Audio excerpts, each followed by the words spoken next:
Hello, fellow nerds, geeks, and supporters of indie pop culture creators. Aaron Nabus here, and welcome to the Hall H Show. I first met our next guest, Don Nguyen, back in late 2019 at Golden Apple Comics in Los Angeles, California, at an event organized by one of our previous guests, Omar Mora. Since then, he's been really active, not only honing his craft, but working on a ton of projects and also promoting other creators' works, which I think deserves extra kudos. He has his own creator-owned comic book called Pablo the Gorilla, and he was part of a very popular Black Lives Matter art campaign in 2020 that was spearheaded by the Punisher creator himself, Gerry Conway. Welcome to the show, Don. It's good to have you on. Oh, thank you very much. Thank you very much for having me on. Appreciate the time. And like all our superheroes, they all have origin stories. I kind of want to go into yours. Okay. Where did you grow up, and what did you watch and read when you were a teenager? When I was a teenager, well, my story, I guess, goes way back even before then. I grew up in Seattle, Washington, and it's actually been back and forth between Seattle and LA. But my early formative years as a little kid was in Seattle, and I got into comics because my mom would she was studying at a local community college, and when she wasn't there, she would take me to the library with her. We were in this area called Burien, which is right outside of like the downtown Seattle area, and that's where I discovered that TV shows I watched were also comic books, and that's where I fell in love with comic books. And at the time, I was watching like they would have reruns of Batman '66, the Adam West show. So I grew up. I was an '80s kid. I grew up on reruns of that, like Spider-Man and Friends, Justice League. Uh, Christopher Reeve's Superman was my Superman, and to see John Byrne Superman at the library because I think he was doing either Superman or Man of Steel at that point. That blew my mind. No, that was a great time to be a kid. Yeah, it was an amazing time to be a kid. So I remember, going and discovering comics. I read the original Bob Kane, Bill Finger, Batman in a collection. They had a compendium of the old detective comics. I read a huge collection of Orphan Annie comics. I really love that. And Orphan Annie was big back then. It was a musical, I think, and then it became a movie, and everybody loved the music for that. And then I remember, like John Byrne Superman, Walt Simonson on Thor. I remember his artwork was really wild, and I love that. I think John Byrne was. I also remember issues of X-Men because I remember Storm. It was the Mohawk era Storm, and I just thought that was like the coolest thing. So anytime I see Storm with a Mohawk, that's my Storm. Yeah, I remember John Byrne's art.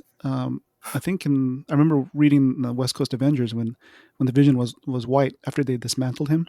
Yeah.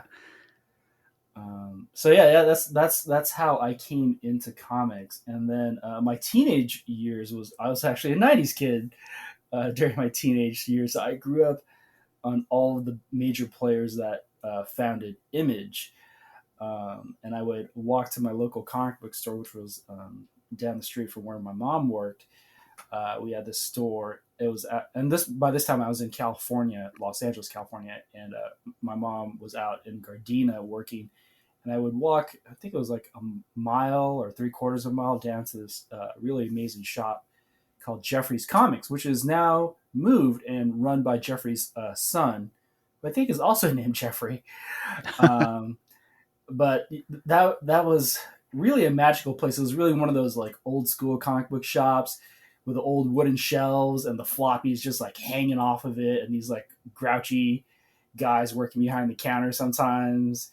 They'd be like, just get what you need. Or, like sometimes they would be really friendly and open up if you had like a question about a book. But the funny story about that place was Danny Mickey, who's a really well-known inker, and I'm sure you know Danny. He used to work at that store, and my very first comic book signing that I ever went to was Rob Liefeld. Oh wow. When Rob became big with New Mutants '87 Cable had just come out. I think Deadpool was launching, and then he was launching X Force, and he was coming out to do a signing of X Force books. And he had just made it big, did the Levi's commercials, just bought himself a Jeep. And I remember he was out there, and we were all freaking out. And Danny Mickey showed him his work, and he got picked up, and he's been in the business ever since, I guess. Gotta shoot your shot sometimes, you know. Yeah, you really do have to. I think that's a huge part of what separates people. Excuse me, doing comics from not doing comics is what you're willing to do just to get your work out there, and to get the work out there. And I know we're going to be talking about it a little bit later, but there was somebody formative, or not formative, but integral for me, in like just nudging me along and be like, hey, why don't you put your work out there? And it's one of those things where as a person who makes art, you always are racked with self-doubt, I feel like. Even if you're at the top of your game and you have a big ego, sometimes that creeps in, and then it's a matter of going, am I good enough? Or is it just, am I good enough to like get something out? Because I want people to see my work. And that's that line you have to cross to become a creator. It's like, you just have to get your stuff out there. Yeah, that's so true.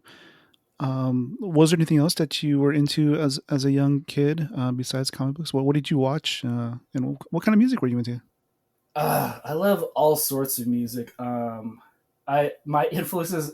So in Seattle, my mom's best friend was this wonderful lady, Debbie, and she got me into jazz.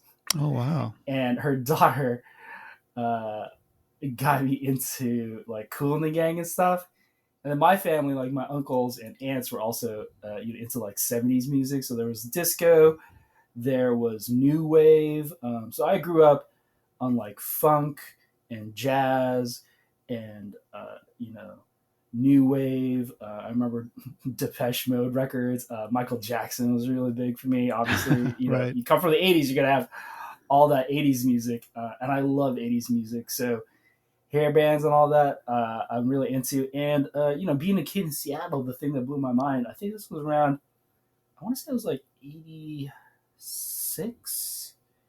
Run DMC and Beastie Boys. I was listening to a radio station. All of a sudden, these like two rap songs just came on, and I've been in love with hip hop ever since. And it was just like it was something I'd never heard before, and it really just blew my mind. And I feel like since then, there was no turning back on that either. I also love punk, rockabilly, swing. So if there's some sort of music out there that you think I ought to listen to and you think it's really cool, hey, just recommend it to me. Because honestly, I learn about music from other people. I feel like I learn about everything from other people, and that helps to open up new avenues of exploration for me. So if somebody goes, hey, check this out, I'll check that out. Then I might go on to like look into other things that are related to that. Like in high school, for example, I used to watch this cable access show called Illegal Interns, because I was a project kid, and at that point we weren't bootlegging cable yet, so I would just watch whatever was on public TV. And I remember, the only way to watch music videos was watching this cable access TV show, and there were two that would be back to back. My favorite was Illegal Interns, so shout out to those guys. But they would show these like backyard videos of bands like Rage Against the Machine. They were just like, we just randomly have DV8 or like VHS, like somebody just recorded Rage Against the Machine at like someone's backyard party, or Brujeria. I don't know if you ever heard of that band. It's sort of like rock en español death metal.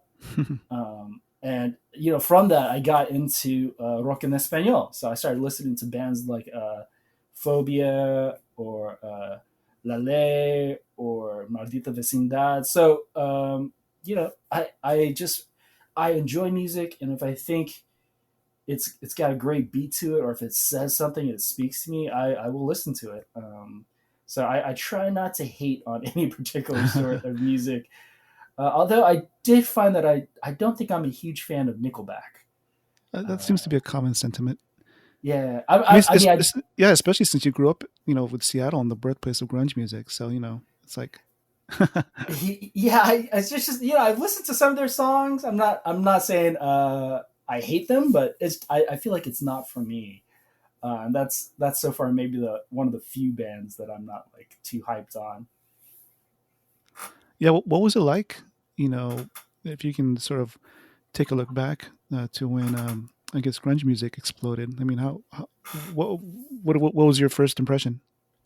Well, I actually was in LA at that point, I so I see. grew up in Seattle, probably from kindergarten till the end of third grade, and then I moved to LA in '87, which was when the movie Colors came out, Yeah, and gangbanging was really really at the front of media attention, and drive-bys were kind of in vogue at that point. And I grew up in the project, so I've always been like a low income kid. I've always been, in Seattle. I've been in poor black neighborhoods. I live next to trailer parks. I have a great story about a friend in a trailer park whose dad had to drive me to school with her one morning. Um, but yeah, so I've met poor people from, I guess, all sorts of backgrounds. But I grew up in that sort of environment, and in the '80s, like I came to LA late '80s, and then grunge kind of took off. I would say what, like mid '90s. yeah, early to mid So '90s for sure. Yeah, yeah, like early to mid '90s, and I was like a junior high to high school kid at that point out here. But my friends were into it. I mean, Pearl Jam, like Jeremy, had just come out, and that was kind of, if I remember correctly, that was like the end of junior high for me. mm. And I remember seeing that video, and I was just like, that is insane. Like, to be talking about that, which is funny because at that point in time, I feel like the things that are happening to kids now, like Jeremy is the prelude to the age that we're living in now, if that makes sense. Yeah. Which is frightening to think that we're at that point. But no, I had friends that were huge into grunge, and I love Nirvana. I mean, we can talk about Nevermind or In Utero. Yeah, I still But I remember the Nirvana Unplugged on MTV. That was so Yeah, epic. and I picked up trying to play guitar because of that, and so Ah, nice. I don't know if I still remember how to play some of the songs. I'm sure if I sat down and looked at some of the tab sheets. I can't read music. I just read guitar tabs. I could Hmm. probably pick up the song in like a few minutes. But yeah, I used to know how to play like "Rate Me" and "Something in the Way." I think was like another song I really loved. Right. But yeah, so Man out Man here, Who Sold the World. yeah, man who stole. Well, I couldn't play that song. That's Bowie song, and I love Yeah, Bowie, yeah, but like the riffs on that, Bowie's amazing. But yeah, I just it's funny because Halsey had this song, and I feel like she's a generation or maybe even two generations below me. But I really identify with the song where she sings, "We grew up on Biggie and Nirvana," and it's like that really is the age, like part of the age that I grew up in. But not only that, I also had like all the '80s new wave and hair band and like old school hip hop. So it's like we had Run DMC, we had Beastie Boys, we had NWA, we had Depeche Mode and like The Cure and Nine Inch Nails later on, and then it's like all these layers of different music, and even that, like, you can trace like uh, industrial and EDM back to classical music, even if you listen to some stuff. And I had friends in college that were like club kids, and we would go clubbing as well. So I also listened to EDM and like old school like trance and ambient and all that stuff, like drum and bass. So I, talking about music, like that's always been a part and always a background. And hey, like if you meet me at a convention and you go, I have a band, will you check us out? I'll listen to you. And people have actually reached out on Twitter too. Uh, and if I don't get back to you right away, I apologize. But it's if it's worth a listen, I'll check it out. Nice. And then, oh, I'm sorry, you were asking about what I grew up watching. I mean, I feel like in the age that we were in, we were sort of in the like weird golden age of like cartoons. So junior high and high school was like Batman the animated series Mm-hmm. and X-Men. Those are like seminal animated shows that are in my back pocket. But I also grew up like on those '80s shows, like watching Robotech, Macross, uh, into Transformers, He-Man, GI Joe. So I loved all of that stuff, and I feel like animation also is just the love of watching animated shows has never left. And it's amazing to see the stylistic choices that are being explored nowadays in animation. I feel like a lot of creators get a lot of flack for the reboots, but some of the stuff is amazing. Honestly, like I never thought about watching She-Ra before, Mm-hmm. and then I just watched the new She-Ra, and my wife and I loved it. I thought it was great storytelling. The art was fantastic. I've heard good things about it. Yeah, Are you looking forward to watching the newest iteration of He-Man with I guess Kevin Smith is the showrunner for it? I am. Yeah. I'm a little confused. Are they doing two He-Man shows? One is an animation, one's a live action. Is that what's happening? Oh gosh, I'm not sure. I was only aware of the animated version. Oh, okay. Yeah, I'm looking forward to it. Interested to see how that turns out.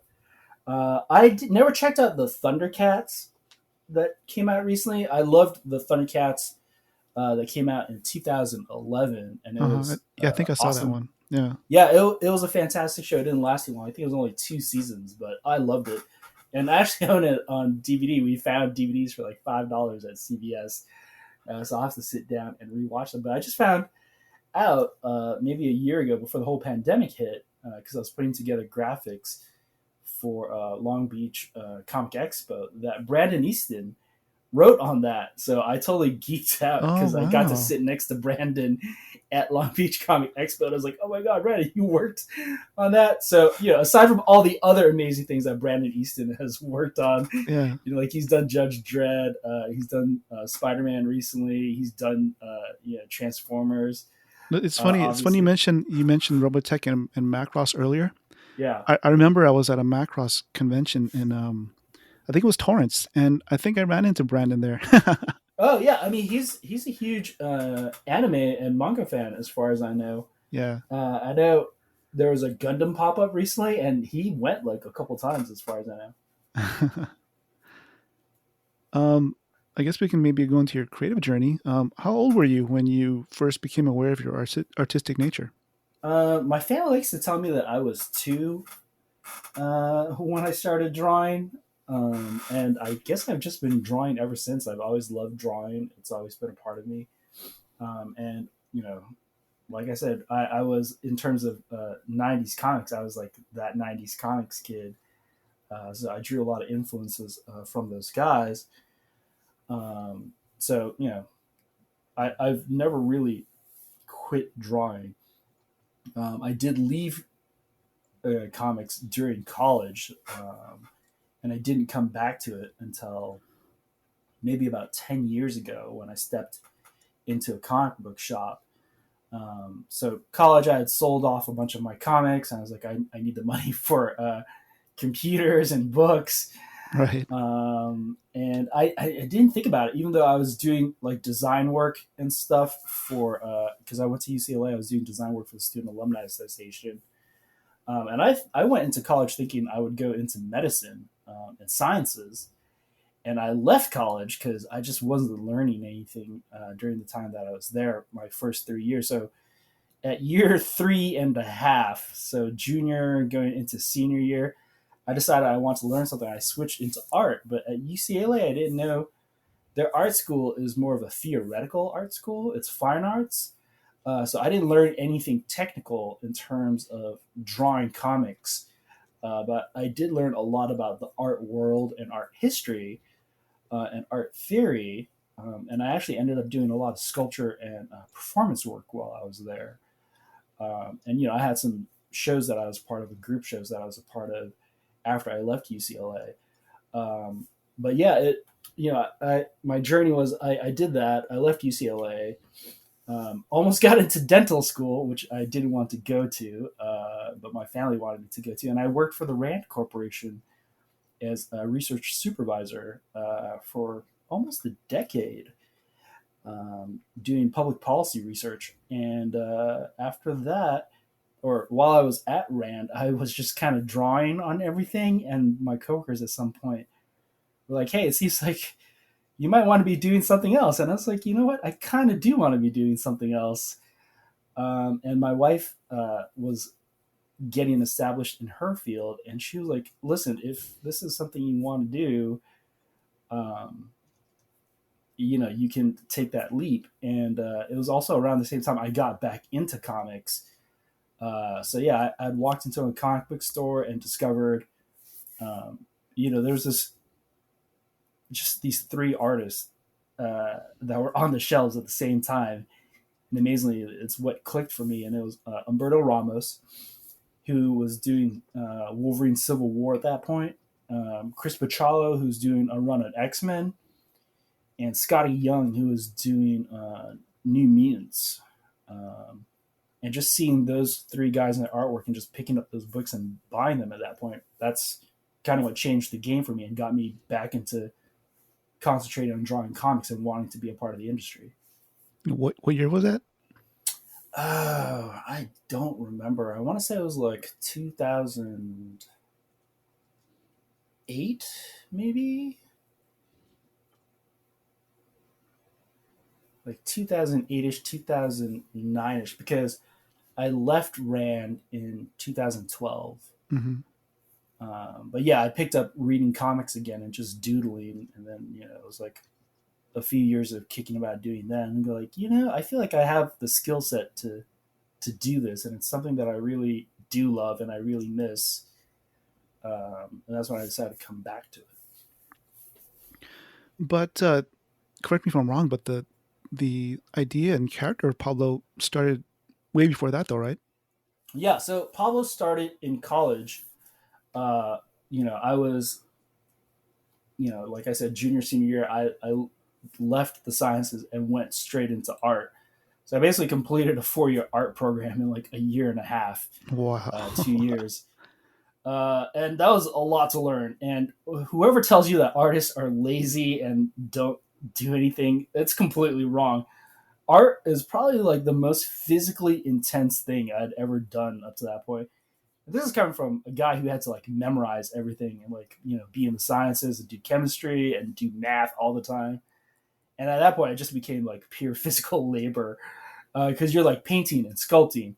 And because of my course load, I basically was doing double time what other art students were doing. So most art students would do like 2 lecture classes, 2 art classes, and I was like 2 studio classes.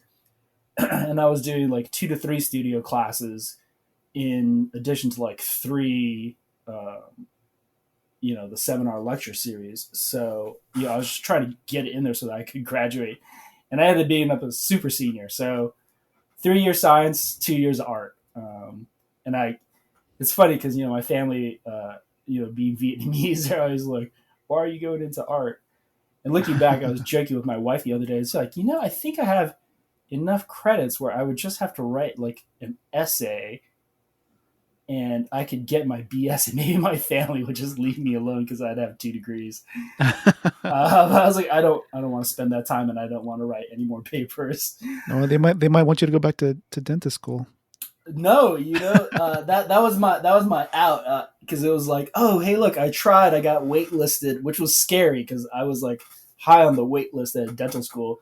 The guy I interviewed with at NYU was like, if this was last year, we would have taken you. But this year, you'll have to be on the wait list. And I was like, oh, please don't let me go into dental school. But that satisfied them. They're like, he tried. He's done what he could. And I feel like now they see the work that I'm doing, and they have been very supportive of it. And I really, really love that. My family's been on board. I had a short film premiere in 2019, and they all came out.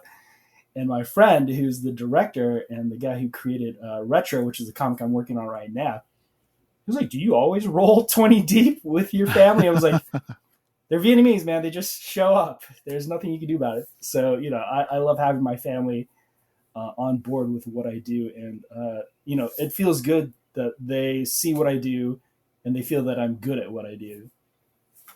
Nice. It's always awesome when you can get that support. Yeah. Is there any significance to why he is named Pablo? Uh, Pablo is kind of a funny play on the idea of like Pablo Picasso or Pablo Escobar. So, I totally bypassed your question. Pablo started as this gorilla tag that I used to do around town. I used to go around town tagging gorillas. I was exploring graffiti. I grew up, like I said, in the projects. I grew up in the Culver City Mar Vista Gardens housing projects out here in LA, which I used to like to call the Hilton of all housing projects, because it wasn't the worst. It's not like out in the sort of South LA Watts area, Nickerson Gardens, like South Central LA, like hardcore, like gang banging projects. We had the Culver City boys in our projects, and they were trying to be Crips, and then they had the thing with the Crips for a minute. So there was some hot mess there, but part of that growing up in that environment is you see a lot of graffiti, and I loved murals. I had friends out like around the Venice Beach area, and I loved going to Venice Beach into Graffiti Park. Where have you ever been to Graffiti Park out in No, the I Venice haven't. Boardwalk area? No. So out in Venice Beach Boardwalk, we called it Graffiti Park. I think it actually has an official name. But there was this area that was just like an abandoned bathroom and like park bench area. And the only thing that occupied that area was graffiti. So crews would come in, and just like kids would come in or whatever, and they would just throw up art, throw up murals and like tag all over this entire place. And I used to love going there and just like studying all the line work, and looking at all the murals and the pieces, and like what people would bomb on the walls.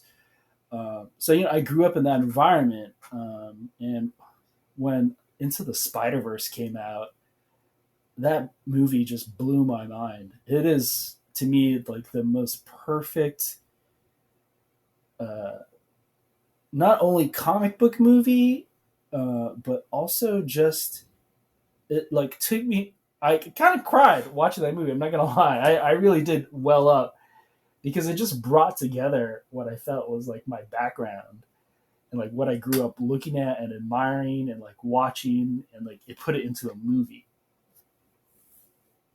Like I said, pretty much perfectly encapsulated Yeah, so all those feelings.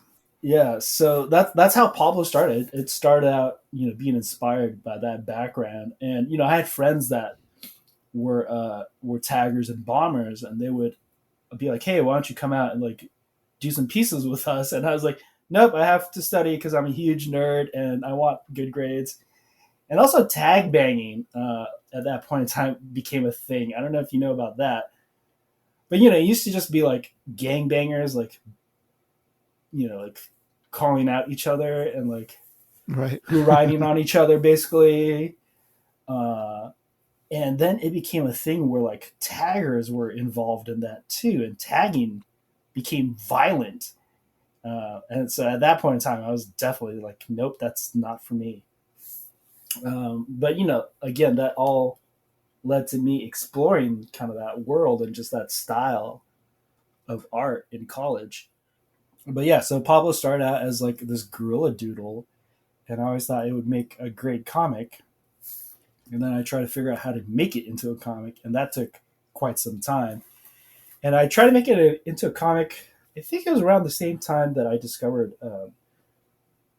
comics again. And I think I have it in the back of the Pablo comic. But Zuda was this digital imprint from DC, and it was really ambitious. They were trying to find new creators and breathe new life, I guess, into the industry by holding competitions where they would look for new creative teams to make web comics. I don't know if you remember that. No, I wasn't familiar with it. Yeah, it was this really cool project they did, and they had some amazing talent that came out of it. Like, do you know the Timony brothers? They were from that. Um, and then also Dave Gallagher and Steve Ellis, who do High Moon, came out of that. Hmm.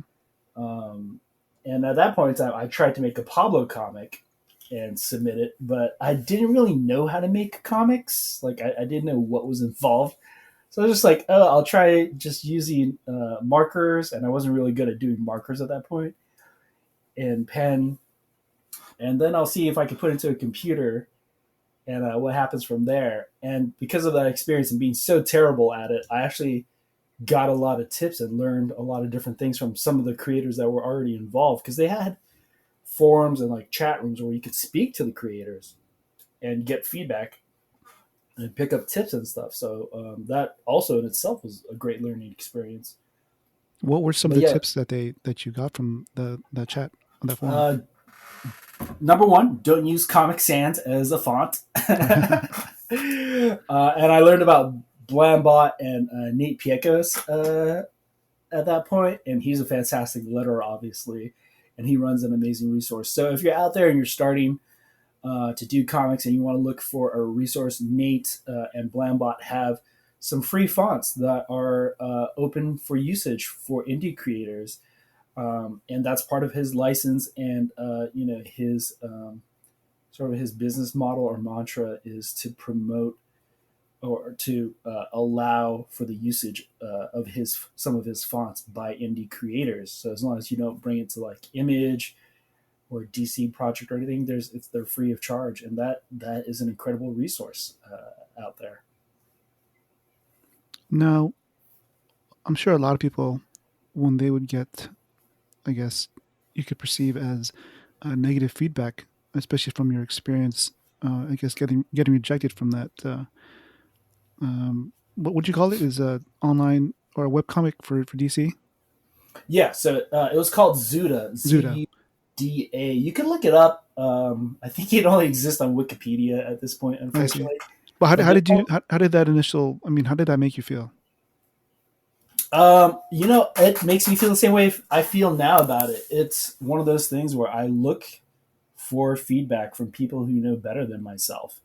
And to me, that's what it was. If you're gonna come into this business, people are like, oh, you need a thick skin. But really, the only way you can get better is to find people who are better at it than you are and ask their opinion of what you are doing.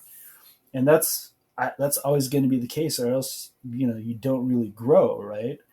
When I started being serious about it, and like my wife was like, you need to go to conventions and meet these people and get their understanding of what they're doing. There was nothing like it when we went to Big Wow Comic Fest, which was up in San Jose, and that's an event that was run by Frank Cho, and think it was like one of the first cons too that I'd ever attended.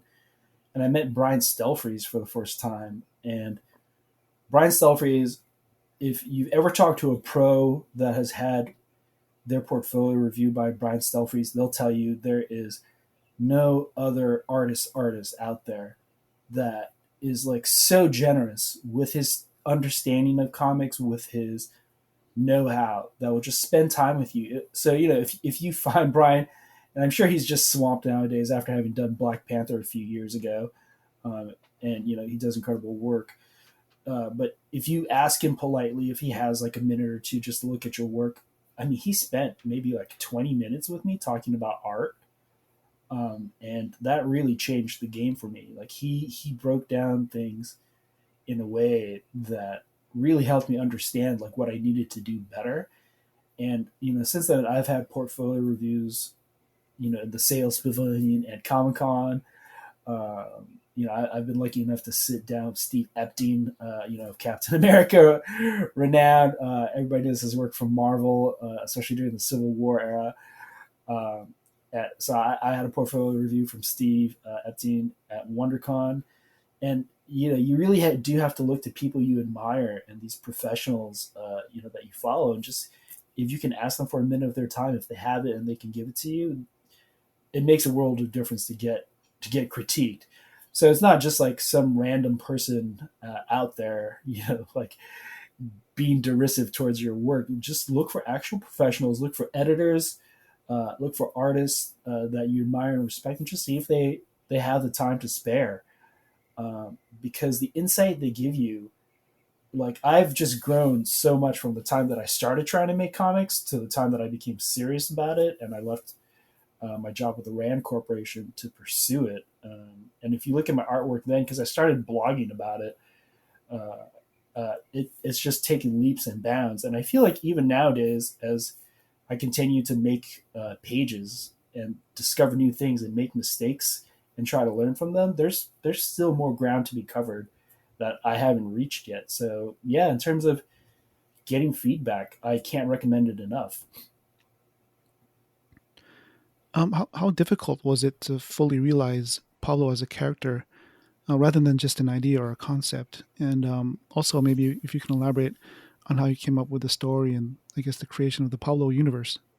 Um, yes, so I'm working on Pablo number two now, and Pablo for me was tough. So he started out as a graffiti tag, which was a very simple line structure.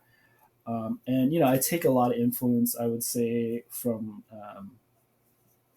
various artists, but for Pablo, I had to rely on a more cartoonish aspect to get him to look how he did, and the line work that is involved behind that. So if you look at it, I hope you see some inspiration from Darwin Cook and from Mike Mignola, because I love Hellboy.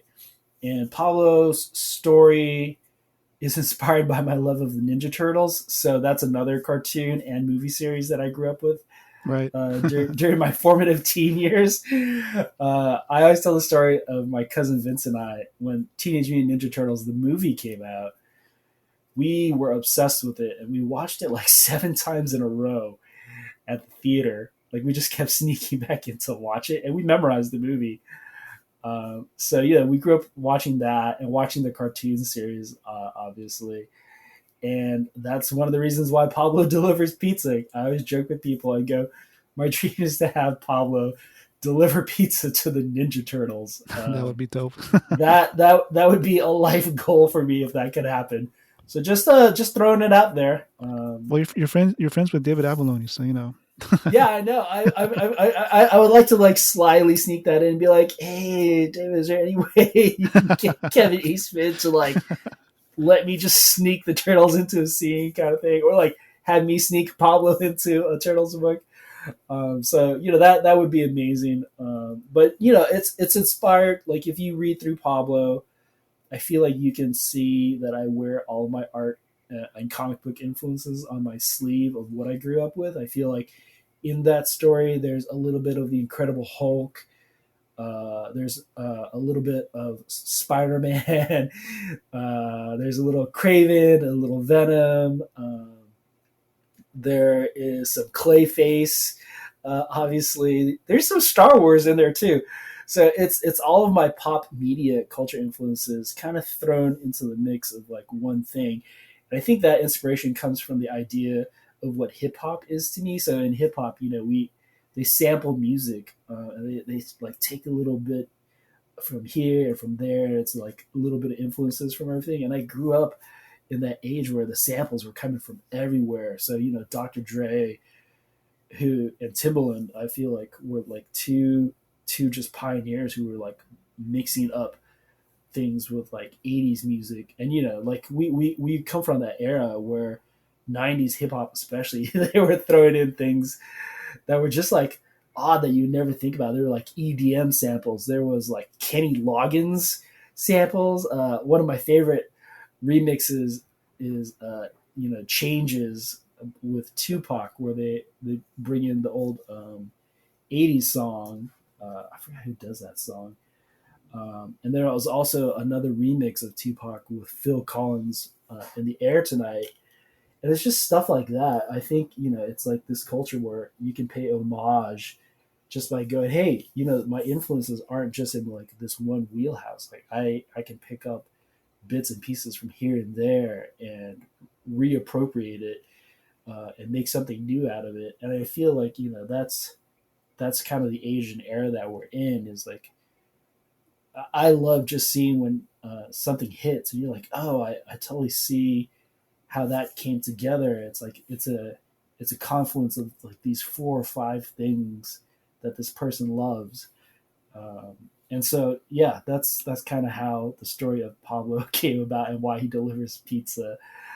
And I spent a lot of time trying to figure out like what is this gorilla doing, like what's his motivation. And ultimately the story of Pablo for me is one about belonging, right? Because I feel like as a geek or as a nerd, sometimes it's tough to find your place, and then sometimes you can find your community right away. And ultimately, I hope I can get some of that story in there, because to me, it's partially about this gorilla who just wants to do like the most mundane job in a way, if you will, yet also one of the most dangerous jobs there is to do, which is food delivery. But he also just wants to like live a regular kind of human life, right? Like he wants to belong, and at the same time, he also is hidden. Like he is out in the open doing this job, but he lives in the city where there's a ton of people, and nobody really like pays attention to the fact that he's a giant cyborg albino gorilla. He's just like, hey, I'm here. Yeah, I was curious. I was curious about that. I mean, what was the reason behind that sort of treatment of his character and his surroundings? I feel like there is some truth in the best way to stay hidden is just to be hidden in plain sight, and that's a major proponent of the story of Pablo. It's that he can just get away with just kind of being himself in this place where not a lot of people will notice him. And I the story is not based in New York as many stories about pizza and pizza delivery and like being in the city are. It's more of LA inspired, and I feel like out in LA, um, it's sort of this kind of chill, laid back, like we don't care about you uh, way. There's a certain belief that there's a certain amount of vanity out here where people are sort of self-absorbed, and sometimes that's true. And I feel like that lends itself to the storytelling of Pablo, where he could just like exist out here, and like not a lot of people might notice right away that he's Hmm. an albino cyborg gorilla. And like I said, I feel like that happens to a lot of us. Like we sometimes want to be seen, but most of the times it's okay not to be seen. Yeah.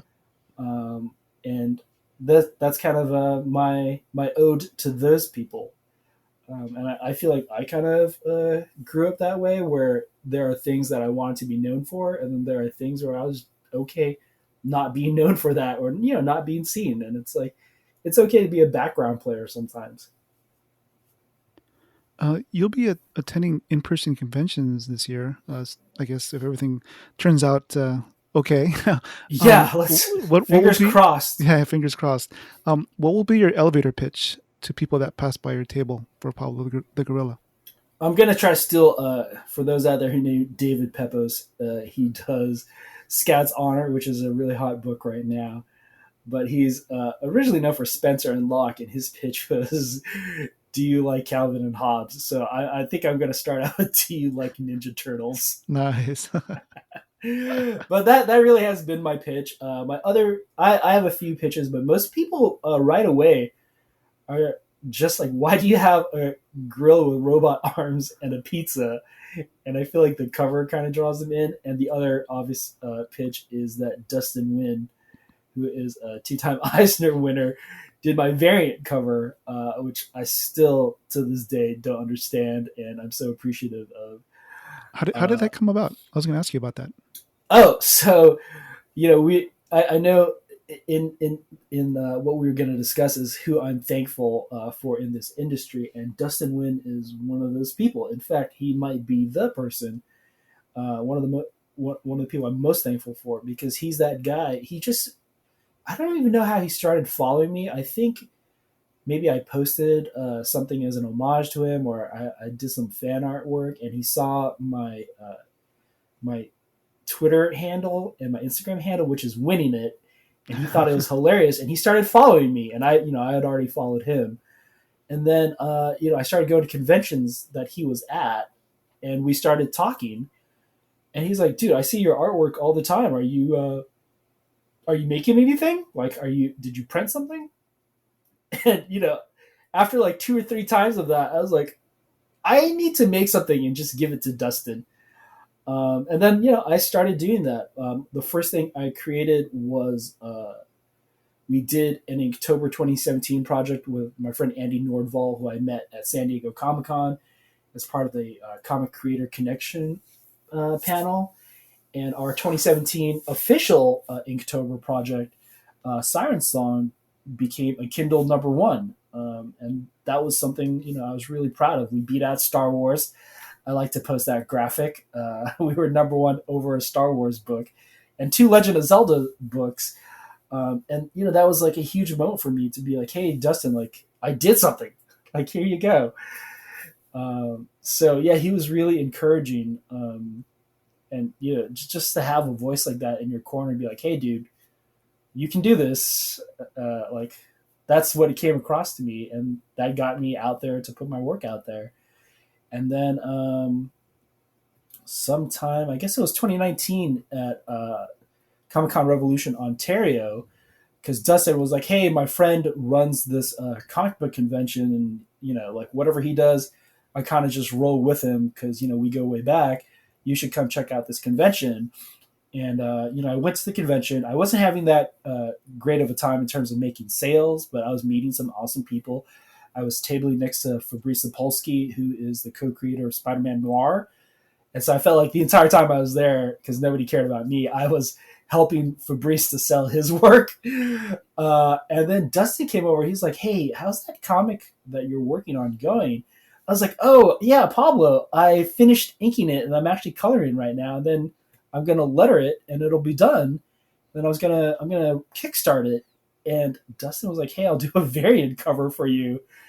And I was talking to a friend at that point in time, and we both kind of looked at Dustin, just like jaws dropped and completely shocked. And I was like, I'm sorry, did you say you're going to do a variant? And he's like, yeah, man, I'll do a variant for you. My friend turned to me and just was like, what just happened? And I was like, I think I just got a variant cover offer from Dustin Nguyen. And that's how that came about. Wow, that's incredible. His lines are always long at San Diego Comic Con. Yeah, man, you couldn't find a more wonderful creator. And part of how Dustin and I got to know each other too is Rose City Comic Con was my very first Artist Alley table. And people were coming up to my table, which is funny because he was there, and they would stare at me, and they would have Batman comics in hand. And I was like, I'm not the win you're looking for. Wow.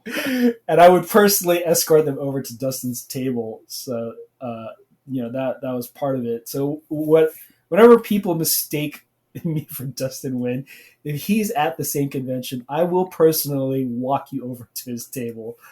And I can't recommend it enough. Dustin's awesome. If you've ever had a chance to meet him or talk to him, he's just one of the nicest, most cordial, most generous artists in the industry. You couldn't ask for a nicer guy. And his artwork as amazing as he is, he like does a lot for the fans too. Because I used to just purchase like these sketches that he did, and he would sell them for like $40, $20, like just tiny little sketches. And I have them. Still think they're like the coolest thing. So as a creator, like that was one of the things I'm always trying to do is just offer stuff at different price points so that everybody can get something. And I try not to have people walk away from my table without nothing. So I always have these little they're my business cards, but they're also like little mini prints. And I used to do daily doodles on my blog all the time, and whatever art I have on Instagram or for my daily doodle blog, I would just put that into these little cards and make little prints. So if you can find me at a convention, I will have tons of these cards. Come get some before they run out. And there's enough of them where I'm pretty sure you can play a mean game of memory with them as well. Nice. But yeah, we are going to go back to doing conventions this year. My first one, again, is my very first one that I ever did is Rose City Comic Con. So that is in September, and then a week after that is FanX Salt Lake City, and then I'm slated to do Baltimore Comic Con, which is in October. I think it's mid-October. So we'll see how that goes. And then next year it'll be those same three shows plus WonderCon, San Diego Comic Con, and Heroes Con out in North Carolina. But yeah, I just hope all these conventions have been pretty good so far about postponing and trying to keep people safe. So I hope that they have protocols in place to continue to do that, and that more people get vaccinated, and that things look up for everybody, and that we can get back to some sort of semblance of normal, and we can go back to having a great time. Do you feel any apprehension at all going to these conventions in person? I do. Not gonna lie about that. There's always a fear because even with the vaccine, I don't know if people realize it, but the vaccine is really to mitigate the effects of the virus, right? Like you can still potentially get COVID. Hopefully, you won't die from it, and things will be lighter. But it's still a serious thing, and to think that there are people out there that are just unwilling to do to me what is the right thing kind of blows my mind. It's like not that big of a deal. Like it wasn't even that big of a deal to wear a mask. You're talking about a guy who used to spend hours like spray painting, and I wore an N95 respirator. So it was the full get up. I'm sure you've like had one on. Like the rubber face piece with the two filters on it. And to me, like that wasn't that huge of a deal. So for people to refuse to wear a face mask, like that's what it's come down to for people. It's like so little to ask for to me. And I get that there are people that are apprehensive about the vaccine, but if you're going to talk about it from a numbers standpoint, because I always see people who are like, oh, like look at the numbers, like of people dying versus like the whole entire public. It's like, yeah, but you got to look at the numbers of the people who got it and then how that compares, and then look at the number of people who have the vaccine and the number of people with adverse reactions to that. Like that pales in comparison. So it would behoove you, I feel like, at this point to like get on board with the program. But I'm not here to preach to people about that. But obviously, that is in the back of my mind as I go to these conventions, and I hope they have protocols in place. And I believe that they are going to look out for creators. So there are social distancing rules in place. I don't know if they're doing like plexiglass on all the tables. I've seen some pictures of conventions that are doing that. But then I don't know how it's going to be to interact with fans because, a big part of Artist Alley is to do commissions. That's where I make most of my money, and I can square away my table and other expenses. So we'll see how that goes as well. And obviously, conventions are going to be limiting capacity, from what I understand. So that will also, just affect the show going. So yeah, we'll see. But the best I can wish for is just that people stay cautious, keep on their toes, and be safe. And hopefully we can have a good time. Nice. I hope everything turns out well. I do Um, too. um, you said Rose City Comic Con was your first con. What year was that again? I did Rose City, I want to say in 2017. It Oh, was my first artist 2017. alley table. Okay. I mean, I'd been to conventions before that as like, an attendee Yeah. or as a pro attendee, but I never had an artist alley table. And Rose City Comic Con was my first. And the people out in Portland showed me love, and I appreciate that. Especially as an indie creator, it's amazing to go to a convention where you're not a guy who's worked for Marvel or DC or like Image or Dark Horse or anything like the bigger companies. Yeah. You're just like some random guy who does like some fan art and like does Inktober stuff.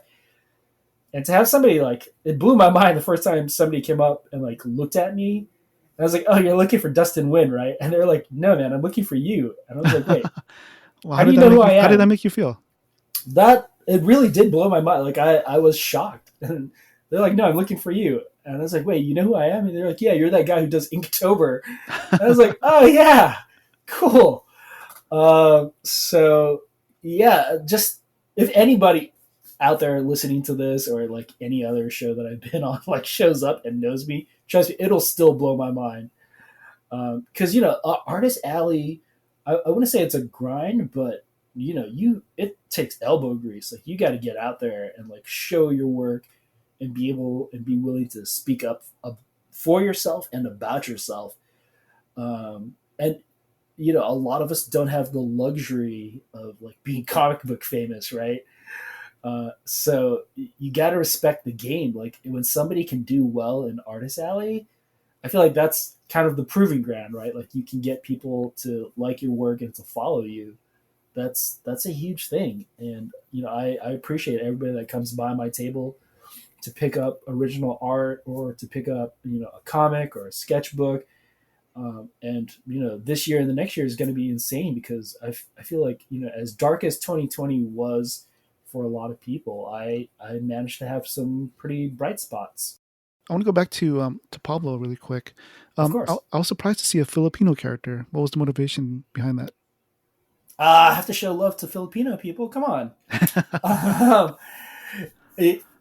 Obviously, when I make comics, I feel like I love working in people that I grew up around and people that I see. And being in LA, I'm completely spoiled.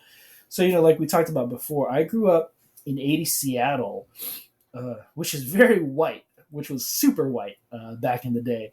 I was like one of three Asian kids in my class, like in one of the elementary schools I went to, because I did bounce around elementary schools. But I remember being one of like three Asian kids, and the other two Asian kids were siblings. There were two Korean kids. I didn't meet a Mexican kid until second grade. Like I had no idea what a Mexican person was, and I thought Mexican food was our version in Seattle of Del Taco. Was this place called Taco Time? So I thought that's what Mexican food was. And meeting a Mexican person blew my mind. And I was like, wait, you get to eat Mexican food every day?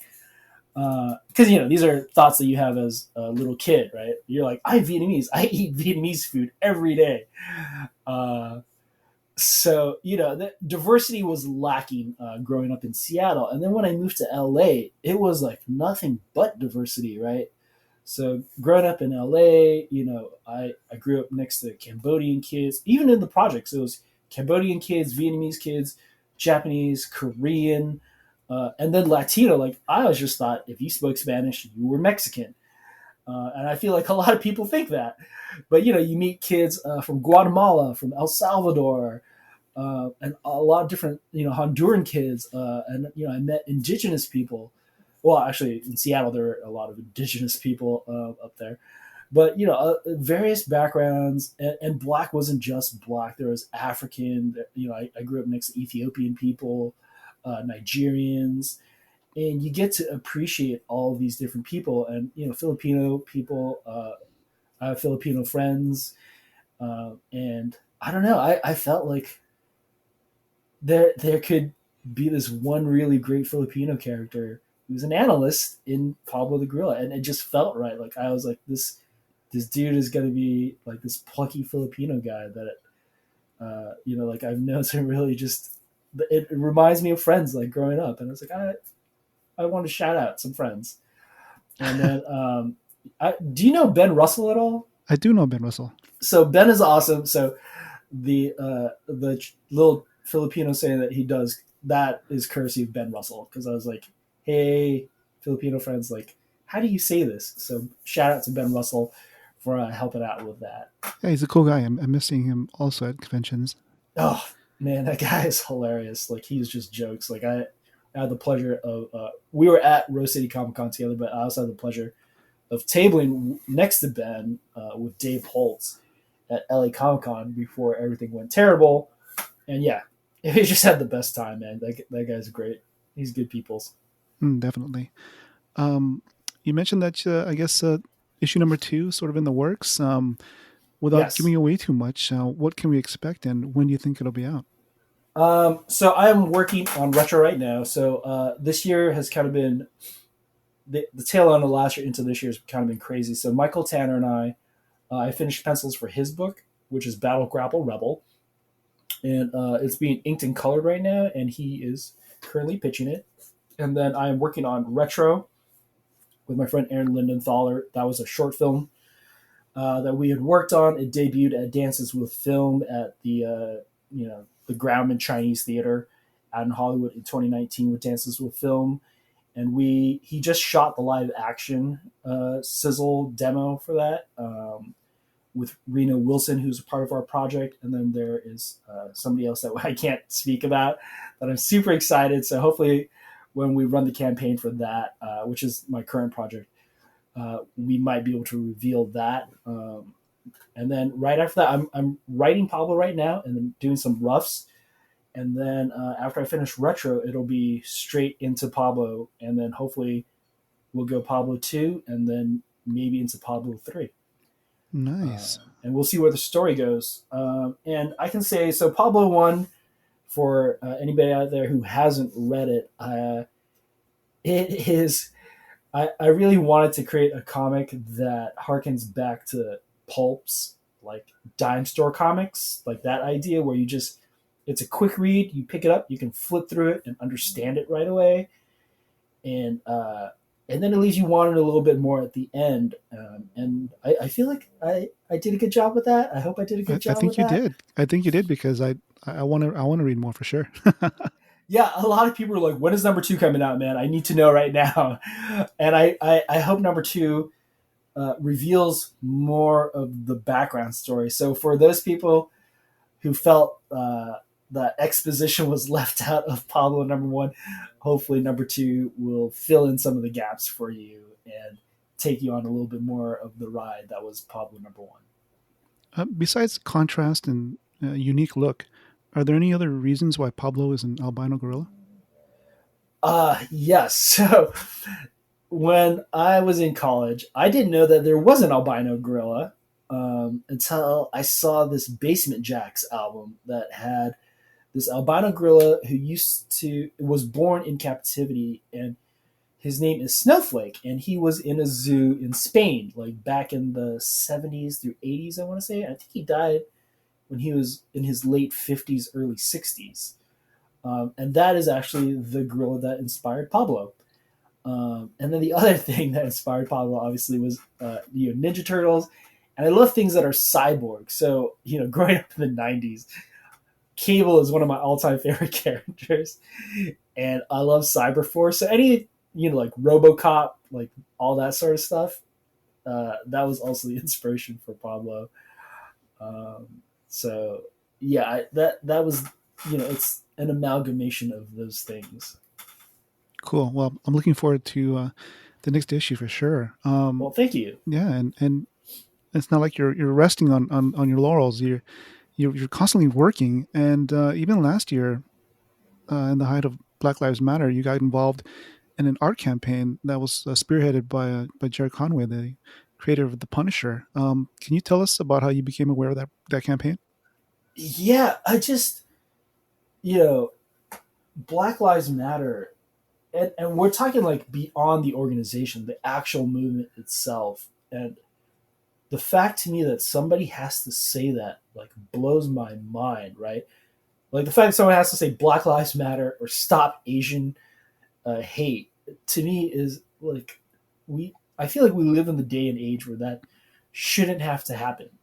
But the fact of the matter is that history repeats itself, and there are things in play structurally that have to change in order for something like that not to have to be said, right? And uh, it's so sad what had to happen just to what had to be the impetus to get that started. So the whole George Floyd and Breonna Taylor um, tragedies that led up to that, and then just sort of that ground swelling of everything just coming to the forefront all at once. Um, uh, and then how I found out about it was just I was spending a lot of time online following those stories, as many people were, and trying to do something about those causes. And then I just this thing popped up where on Twitter where it was Gerry Conway, and he's like, "Hey, I'm looking for some younger minority creators who want to be in comics or are a part of comics to help me with this thing." And I was like, "Oh my god, that's uh, like I wanted the Sketchy Bugs to be involved in that." And for those of you that don't know, the Sketchy Bugs were a comic book creator collective based out of the Comic Bug here in Los Angeles. The Comic Bug is a comic book store in Manhattan Beach and in Culver City, and I'm a part of that collective. Uh, and it's a diverse group of creators, and I wanted to get our group involved in that. So as soon as I saw that, I was like, "Hey guys, let's try to do this." And we a few of us reached out to Gerry, and somehow through luck or through circumstance, I was the only person in the group that was picked. And you're out in San Diego, right, Aaron? Yes. And do you know the Sketchy Bugs at all? Only through you. Okay, but you know Accidental Aliens, right? Yes. So we're like the northern version of Accidental Aliens. So shout out to Scott Lost and Accidental Aliens For there sure. in crew. They're awesome But peeps. yeah, so we're the LA version of Accidental Aliens, and yeah, I just whatever we could do, because a lot of us were just trying to figure that out. Like how we could be a part of something positive, and when that opportunity came up, we jumped at it. And fortunately or unfortunately, I was the one that was picked out of the group. Can you describe the concept behind your design? Yeah, so Gerry had specific elements that he wanted in the design, and I feel like out of what he requested, mine might have been like the closest to what he desired. So he wanted something that was inspired by the actual Punisher logo, that incorporated the words Black Lives Matter, and he wanted a bloody teardrop to come out of it. And those are the only directions he gave. Oh, and for it to be a white skull on top of a black background, a la Frank Castle's Punisher logo. Um, and so when I looked at it, I did a few quick sketches that I just sent to him right away. I'm like, "Hey Jerry, here are some thoughts. Let me know what you think." And I did sort of like a 3/4 view of the fist originally, and I didn't quite like that, so I redid it, kind of a mashup of the solidarity fist of the 70s and the whole Olympic movement and the Black Panther movement, and I mashed that up with the Punisher logo, a little bit inspired by the Netflix logo, but more so I was like, well, I think it would be better as a fist, and I think I could make the I could just use BLM. Like people would understand what BLM is over just having the entire thing spelled out, and that's how that came to be. And I decided to put the letters in red on top of the white fist to sort of represent that the white fist to me represented policing, and that it had battered and bruised the Black Lives Matter movement in a way, and that's what they were coming out of it. But also in solidarity, so there are people that see it one way or the other, but I think the overall inspiration behind it came through pretty well. Yeah, I think so. I mean, your piece was really popular, so Yeah, popular that people actually stole it and tried to pass it off as their own yes. own piece online on sites that sell print on demand merchandise. How did you combat that? Thankfully, I have lawyers. That was one of my lessons early on. If you attend enough comic book conventions and you go to, oh god, I can't remember his name right now. It escapes me. But there's a wonderful lawyer who holds panels on copyright and trademark infringement and IP. And he's a part of LA Comic Con. He does it at WonderCon, and I believe he does it at San Diego. That was one of the things that has always been in the back of my mind, especially in wanting to do Pablo, is that I just wanted to understand or to kind of know how to copyright and trademark things. Um, and I was able to, work with Gerry, and Gerry could have, very well been like, whatever design that you come up with, I will take the copyright for that. But instead, he uh, graciously, let all the creators of their logos retain the copyright to their design.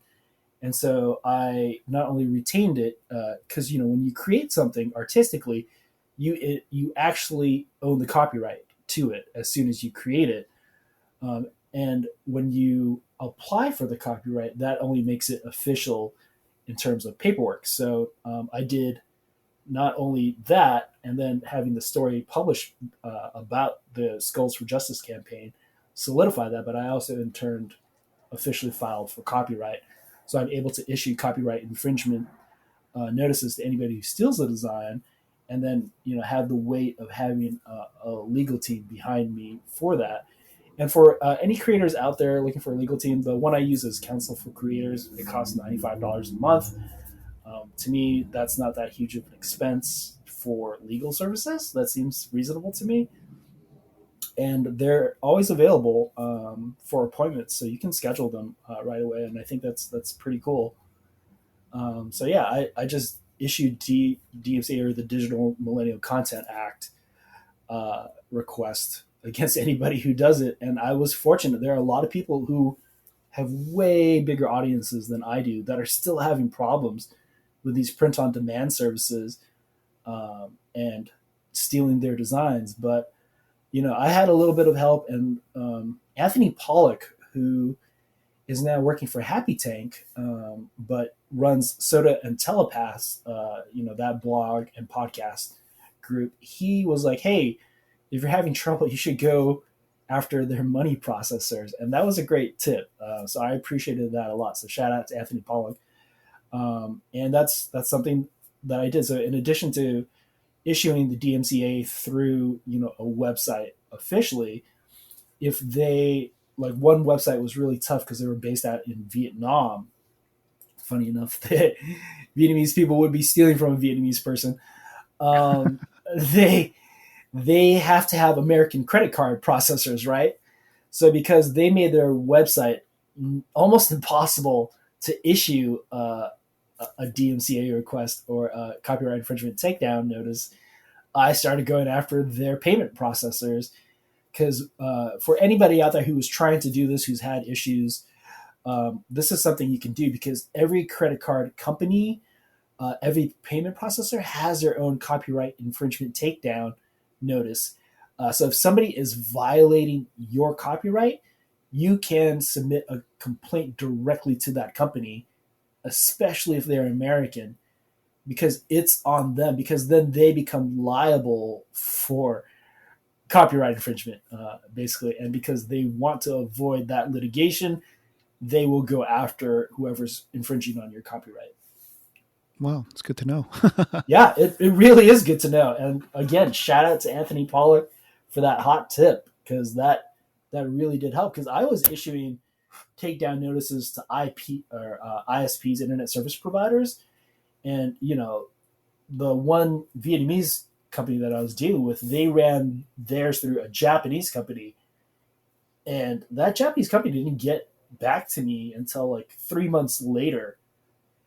In like I think they just like ran their email through like a Google Translate thing, Right. because half their email did not make sense.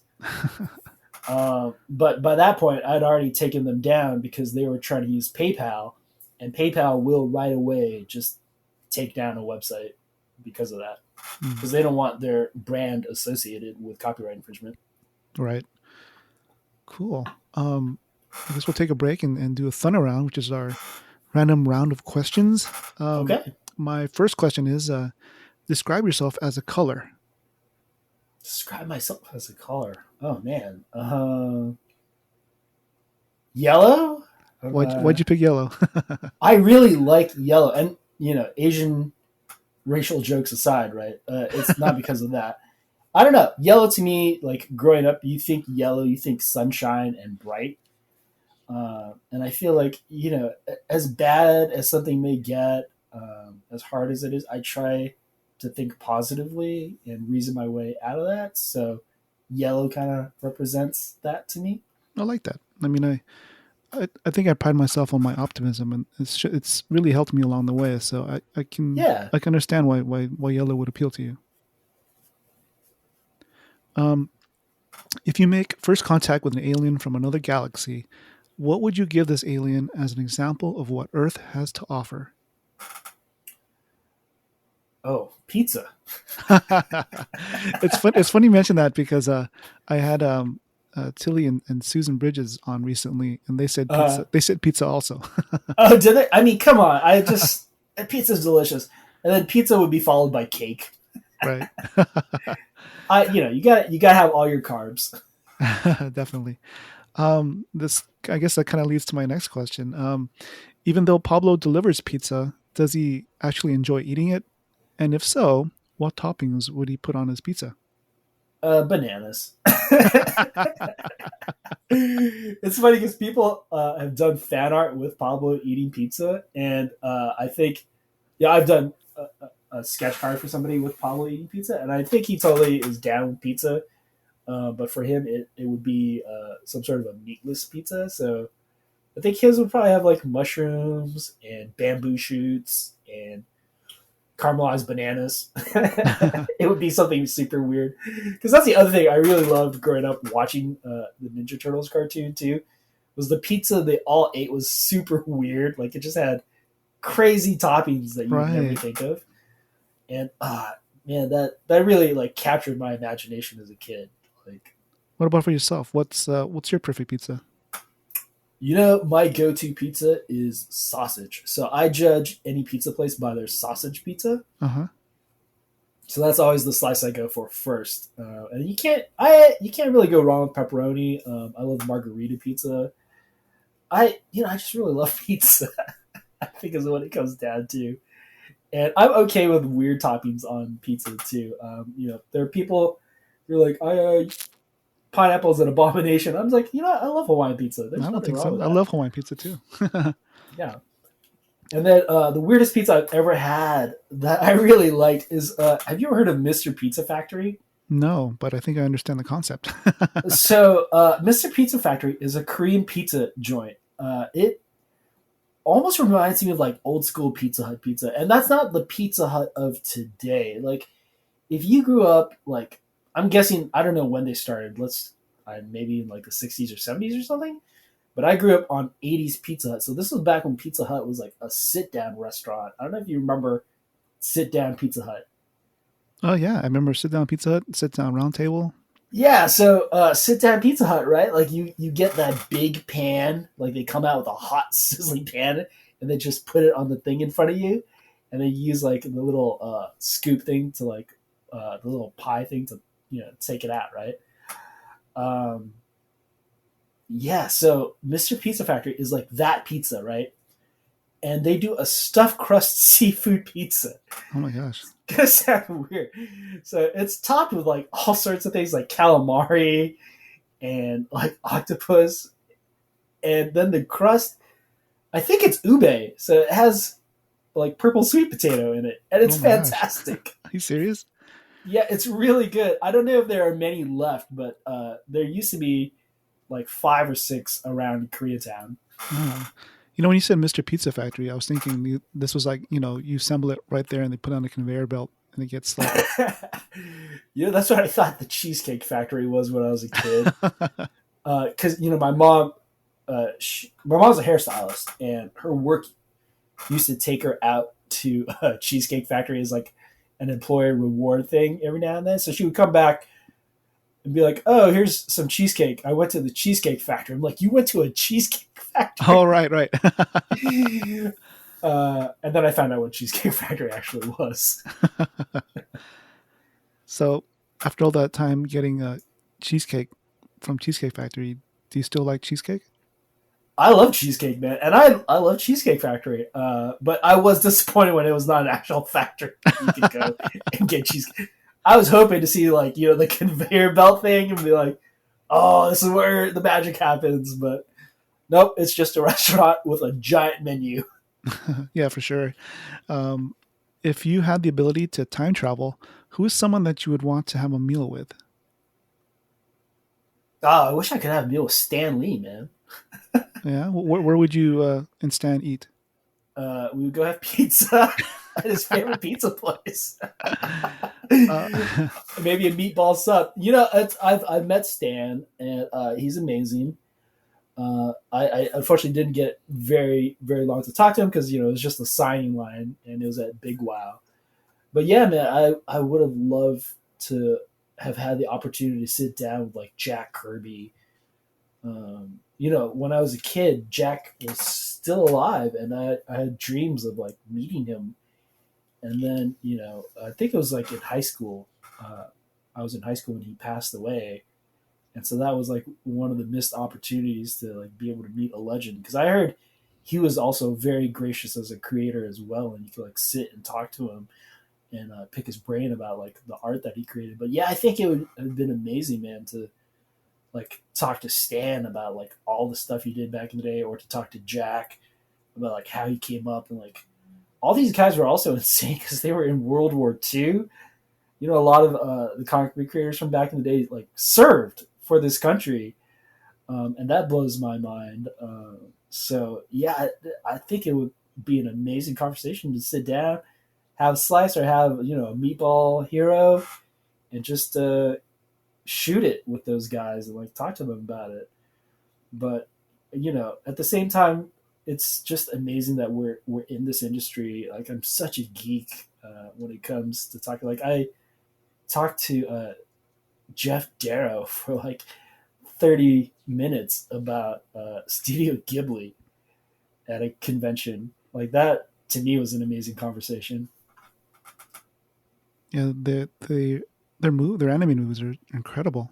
Yeah, and then to talk to the guy who did one of my favorite cartoons is Big Guy and Rusty the Boy Robot, Oh Rusty my the Robot, gosh, I right? remember that one. And he co-created that with Frank Miller, and just to be like, because he I don't know if you've ever seen, he sells his originals, and he every now and then he does like Totoro as like a kaiju or like something crazy. Uh huh. And I was flipping through his portfolio to like pick out some artwork to buy, and I saw that, and then we just got into talking about Studio Ghibli, and he was telling me about how he went out to the studio and like did the entire tour, and like everybody's really nice to him, and he's just a cool guy. So if you're a fan of Big Guy, or Shaolin Cowboy is like a really awesome comic. If you've never picked that up, you can pick up Shaolin Cowboy from Dark Horse Comics. It's amazing. Like the detail work he does is insane.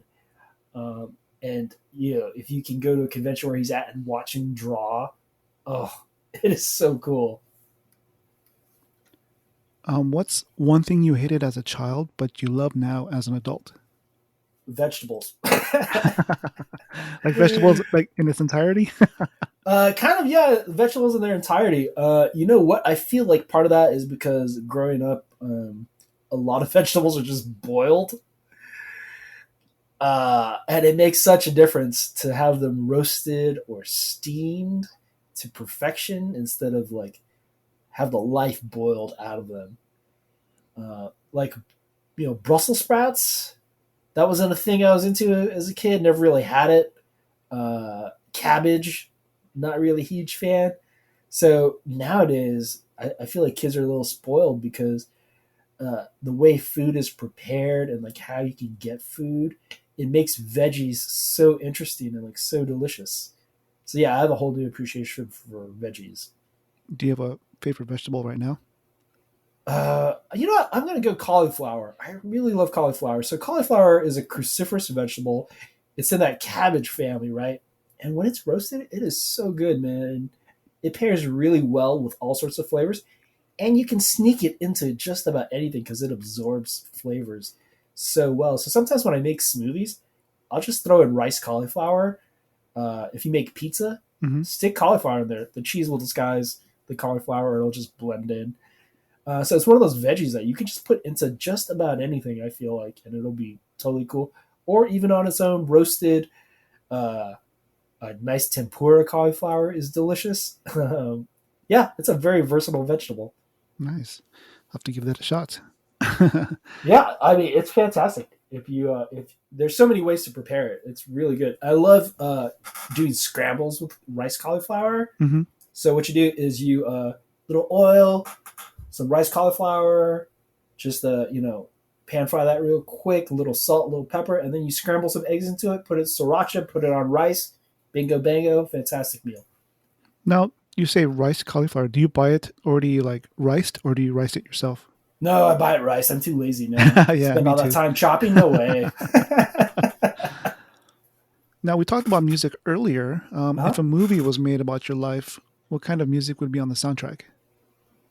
Uh, oh man, if a movie was made about my life, it would have to be kind of everything. I feel like, Like everything we pretty much talked about earlier? yeah, everything we pretty much talked about earlier. Okay. Uh, because that's the other thing. It's like every decade is so different, you know, and so a lot of me growing up was influenced by my aunts, uncles, and like family friends, right? So, like I said, there was jazz. I remember going to like a Dizzy Gillespie concert as a kid. My mom took me because I begged her. I was like, "Oh, just Dizzy Gillespie's coming to town." So there's jazz in there, and my aunts and uncles brought me up on like the Beatles, Cool and the Gang, Stevie Wonder, Depeche Mode, Michael Jackson, Madonna, Prince, Queen, like all that sort of stuff. Yeah, man, it would just be wild. And then like 80s through 90s was going into the hip hop and rock grunge era. So there's Nirvana, Soundgarden. Ice Cube's got to be a huge part of my junior high. Naughty by Nature, Heavy D, And like you mentioned all Ice that. Cube. You mentioned Ice Cube, and I want a fat burger right now. Yeah. So it's all that sort of stuff. Yeah, I don't know, man. I just there'd be so many songs that I felt like were important parts of my childhood. It's like the I feel like during the '90s, the two inescapable songs, especially if you listen to rap, were "Summertime" by Will Smith, Fresh Prince, Yep. right? DJ Jazzy Jeff, That's like my and senior. That's like my senior year in high school. yeah, and then the other one was "Good Day" by Ice Cube. Right. Right. Like those always played. And then like in college, I would have to say, No Doubt was in there all the time, and Sublime, especially after Bradley died. Yeah. And his "Summertime," right? Their cover of the classic jazz tune "Summertime" then became the new "Summertime" Oh yeah, I remember that one. to take over from Fresh Prince. So yeah, that definitely has to make it in there. But there's so much too. Like in high school, like for me too, Weezer was huge. The Blue album. Who would play you in the movie? I don't know. There's an actor uh, that I resemble, so honestly have no idea. Which also lends itself to the fact that we need more Asian representation in media. I feel like. I agree. Because I feel Uh, like a lot of people come up to me and they mistake me for somebody. I'm like, I'm not that person. Yeah, it was really weird. I remember being out here, during college, and I went to three different places. And at those three different places, somebody came up to me and called me Steve. oh wow. I was like, there's a doppelganger out there of me, and I want to meet him. It's kind of funny when I moved up to Orange County in Mm-hmm. the I think it was 2002, during my corporate days. Yeah, Like my first 6 months at this new company, yeah. like everybody thought I was Mexican. Like they didn't know what a Filipino was, basically. That's something that happens too. I feel like people usually guess everything but Vietnamese for me. Oh So wow. I will go into like a Vietnamese place and they will just speak about me, and I'm like, at some point, you kind of have to speak up, and I'll say like hello in Vietnamese or whatever. But it's like, no, I'm not Hawaiian, I'm not Filipino, I'm not Korean or Japanese. But that just also shows that there's a lineage or a heritage, if you will, and how we are connected. Because even if you look at South American people and at certain African people, they have very similar features. So we are in a way just brothers and sisters, right? Hmm. We're people, and we share a lineage, genetically speaking. But yeah, it is kind of funny when your own people don't recognize you as part of that group. And it's like, come on, really? But the other end of that, it's like that also shows you the diversity within an ethnicity, within a nationality, right? Like, people talk about not being monolithic, and you look at, and I don't know like how it works in the Philippines, like the different groups and the different regions, but there's quite a few different languages and different cultures within Filipinos, Yeah, correct? for sure. Like my parents, not only do they speak Tagalog, but they speak Yeah, Ilocano. They speak other regional dialects or languages. So, and plus English. So you could say they speak five languages, maybe. yeah, that's insane because they're completely distinct, and it's the same thing. You see in China. I feel like Vietnam not so much because Vietnam is sort of like a confluence of different things. So there's general Vietnamese, everybody understands that, and then there's like the Chinese Vietnamese group. Sometimes we call them big market people because Chinese influence was in Vietnam for like 1,000 years, Yeah. and there's French influence, obviously. But yeah, there's like if you look at Vietnamese people, there's I think Ali Wong has made the joke about the jungle Asians. So there's definitely like the that group that is more tribal, and then there's like the more metropolitan as well, and then there's rural farming in there. So I feel like sometimes people fail to see that in other cultures, is that not everybody has the same experiences because it's not all the same everywhere you go, even within a country. Yeah, definitely. And that's something, I mean, like once traveling opens up, I definitely want to travel abroad because I haven't done it in such a long time. I know, man. Before the pandemic hit, I was going to go to Japan for the first time, and then we canceled Japan. We were like, we'll try Ireland. And then you knew the pandemic was serious when the Irish canceled St. Patty's Day. Oh, wow. Because we were slated to go to Ireland on St. Patty's Day. And when they were like, nope, it's not happening, we were like, nope, this pandemic is super, super bad. But yeah, I would love to get back to traveling too. I think there is a joy in experiencing new cultures and seeing how people live and do what they do in different places, Hmm. and maybe getting to know a little bit about their struggle as well, and like the adversities that they face, as well as their food. That's the thing I love about different cultures is what food do you have to offer and how do I I'm learn with you there, about you? buddy. like Yeah. like when I was up in Orange County, I had the good fortune of my roommate was Vietnamese, so and he introduced me to all his other Vietnamese friends, and we'd spend a lot of time in Little Saigon. So Yeah, if it wasn't for that, I wouldn't have had that much exposure to Vietnamese cuisine. yeah, and Filipino cuisine is now like becoming hot, and you see it out in LA. There's like a few big eateries, aside from just like the traditional like, oh, let's just go to the Red Ribbon or Oh yeah, what's the market that's super popular? well, you I got can't think. Seafood City. Yeah, Seafood City. Like you're just like, oh, we can go there, or the chicken place, the Bee, Jolly Bee. Yeah, yeah, But yeah, like you associate like some fast food or supermarket stuff, but now like the cuisine is like becoming like gourmand oriented cuisine, right? Like you see these finer dining places and pop-ups and trucks that are offering more upscale versions of like adobo or like any of the other dishes in Filipino culture, and I think that's really cool. yeah. And you have people like I don't know if you follow Mikey Chen, like he's No, Strictly Dumpling.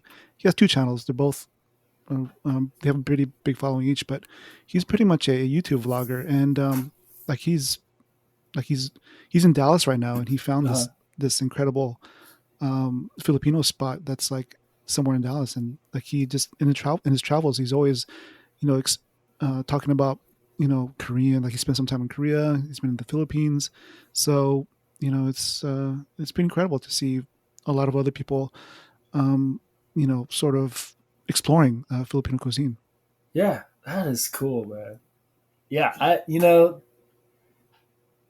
say what you will for people out there that are closed minded, but you gotta love food. Come on, it's like so much to be explored. Have you ever Sure, had if Ethiopian food?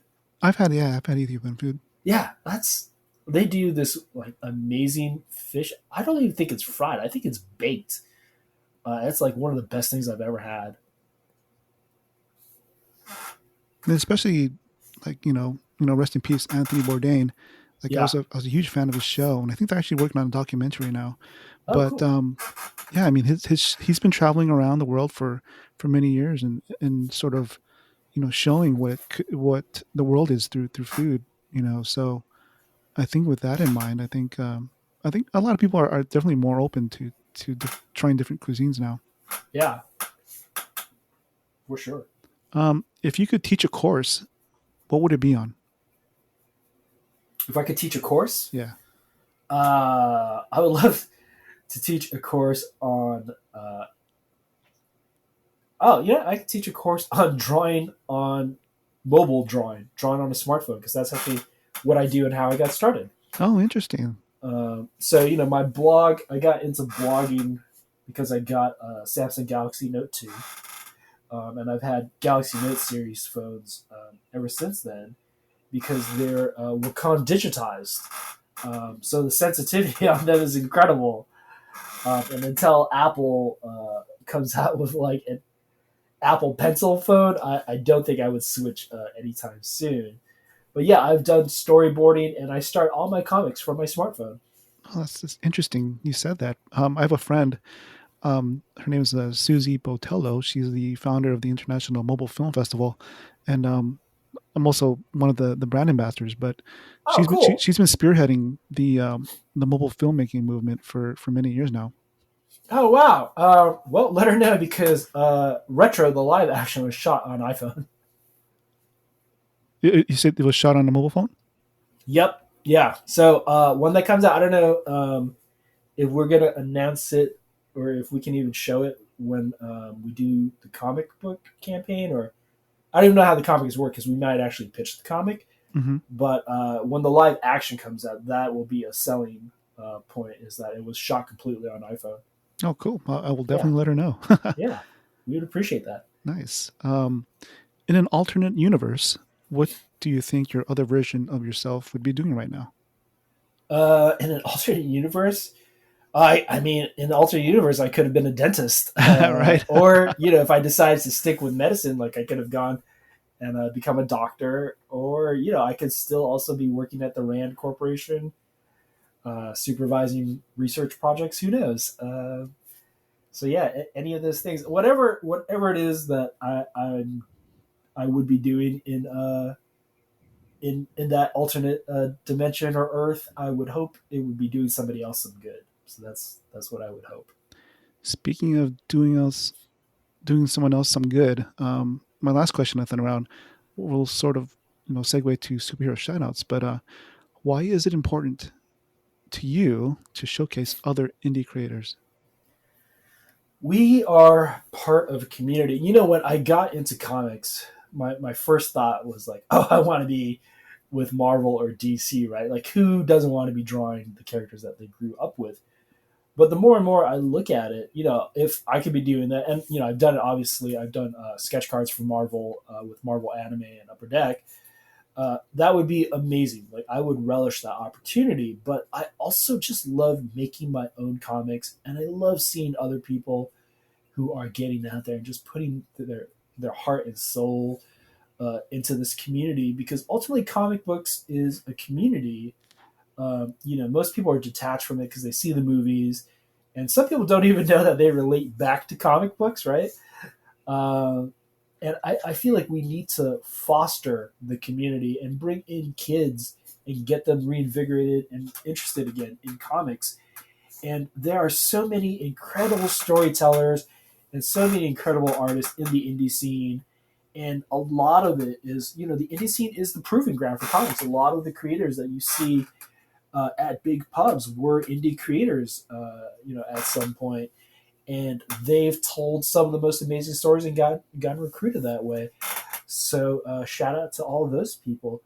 But man, there's like just worlds and stories to be explored that a lot of people don't know about, and that exists in the indie community. And when people show up for indie comics, especially if you're an artist alley, and there are those people, they are hardcore indie fans, man. They're like, you do DC? Nope, don't care. You do Marvel? Nope, don't care. Which is like kind of a funny thing to me, like I kind of dig everything, and I like taking it all in.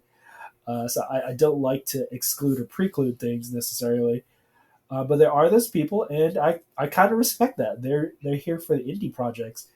And we see some amazing indie books come out the last few years, and the quality and the strength of the stories and the art, it's mind blowing. You see what David Pepos is been doing the last few years. Charlie Stickney on Kickstarter, and now is the co-publisher of Scout Comics. That guy's killing it, and Charlie's like the nicest guy, so you can't do anything but wish the best for him. Uh, Ryland Grant and Fabio Alves obviously are doing some amazing things. And I'm amazed just to have some of these people as friends. Wild woman Christy Shid out there, she has popped in to give talks to the Sketchy Bugs, and she's been like a great friend and a person you can talk to about the convention scene and being Mm-hmm. an artist alley. So yeah, it's like you meet and you admire these people, and what they're doing, and I see it as a mirror to look at and to like reflect upon, in terms of what I'm doing and how I can achieve things, and I really see them as role models. And I look to their successes, and I like to talk to them about any pitfalls or failures that they've experienced, because I want to learn from that and apply it to what I'm doing, so that I can hopefully walk a better path for myself, and like make good choices. But yeah, if we can foster that community and continue to strengthen it, we can see better and better stories, better and better art. And it is out there, and there's so much incredible content and stuff. I mean, if you look at Kickstarter, what the last 2 or 3 years, if you were to put them as a publisher against any big company, I think they've, as far as I know, they've beaten out like the top three, top four comic book publishers in terms of content, and putting content out there.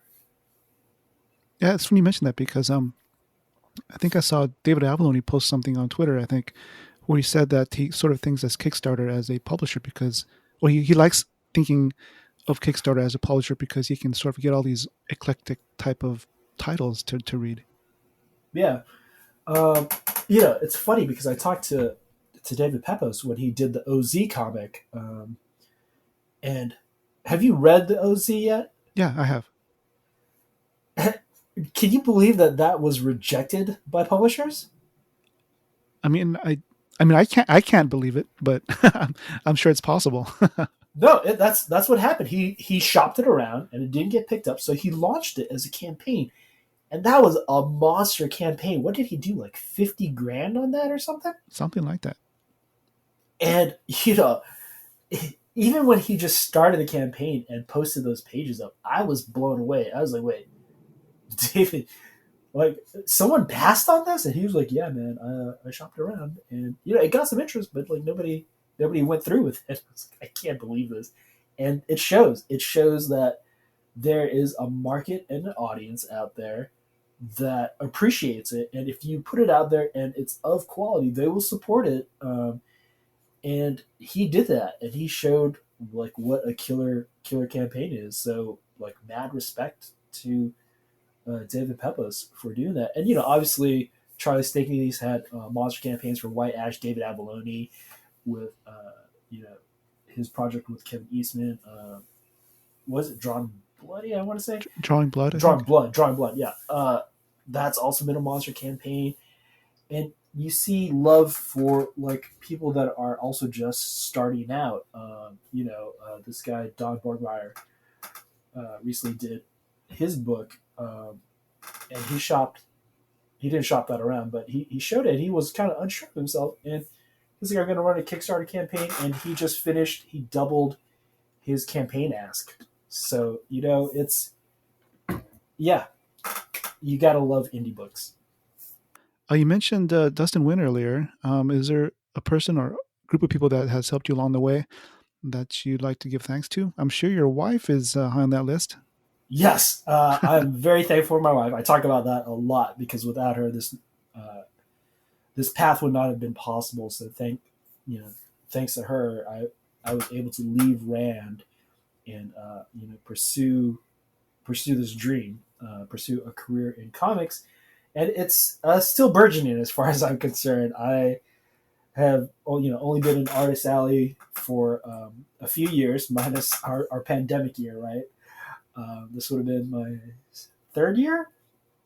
Um, so that was a huge opportunity, and everybody along the way, even within the industry, obviously my family, I'm thankful for.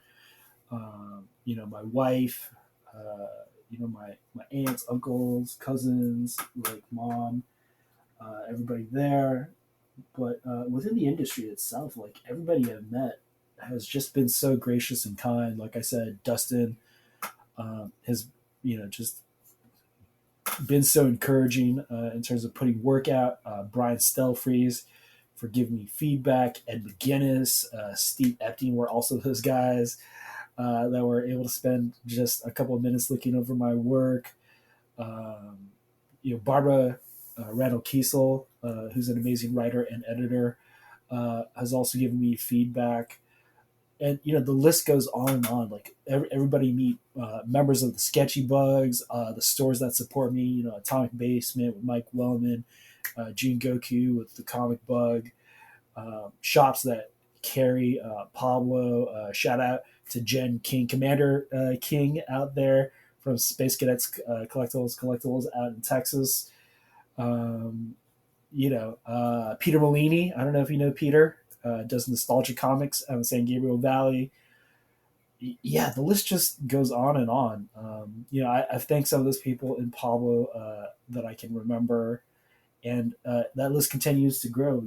All the people that I work with: Andy Nordval, Mike Corpy, who I did a few shorts with that we had in anthologies last year.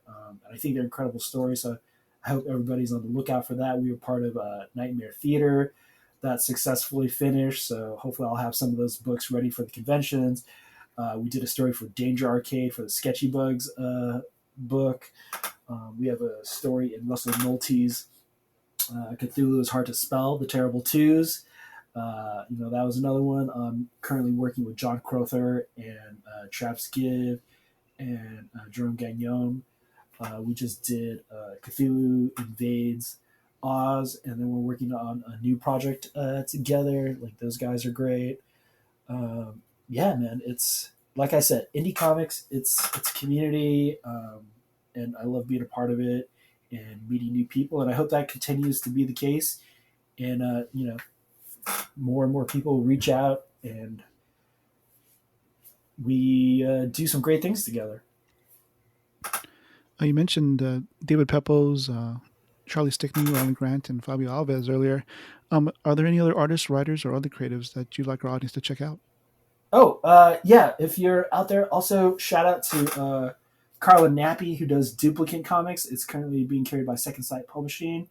I did a postcard for her. Steve Prince, Monster Matador. I did a pinup for him. Don Walker. He has Agent Wild. He's one of my Sketchy Bug. He's a Sketchy Bug veteran, obviously one of the co-founders. Big shout out to him for being included on his Agent Wild project. I don't know. Do you know Mike On at all and his wife Soul? They're a fantastic couple.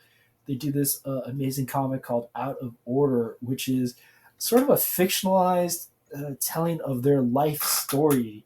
So they have, if you will, avatars in place. And Mm-hmm. for people who don't know, Mike On is dealing with schizophrenia, and he is such an inspiration to me, man. Like that guy's dealing with schizophrenia, and he's creating comics about about what he's going through, about his struggle, and it's really a fantastic comic. So if you get a chance, please look it up. Mike and Soul Comics. Her name is spelled Seol. Mike is just Mike. Mike and Soul Comics. Out of Order. So shout out to them. Cool. I'll definitely look it up. Yeah. Yeah, and then I think I pretty much mentioned most of the projects that we did last year. Um, and yeah, Marvel anime cards are out. That's with I did sketch cards alongside other amazing creators like Peach Momoko and Ray Anthony Height. Those are available, but I hear they're super expensive because I wanted to buy a box, but then I found out they're like 160 plus per box. I did not know trading cards were that expensive. Me neither, man. Yeah, they're like $10 a pack, and I think you get like 6 cards a pack or something. So I'm sorry, I don't control the price, but do check out the cards. They're beautiful. Obviously, Peach Momoko is like the hottest cover artist going on right now. I feel like she's on every comic book there is. So definitely do check out that card set. Where is the best place to connect with you online or places? Uh, I am known as Winning It online. So it's my last name. I have the most common Vietnamese last name, as I believe 65 to 70% of all Vietnamese people have this last name, which is Nguyen, Nguyen. Add an INGIT to that, Winning It. And that's how you can find me across all social media.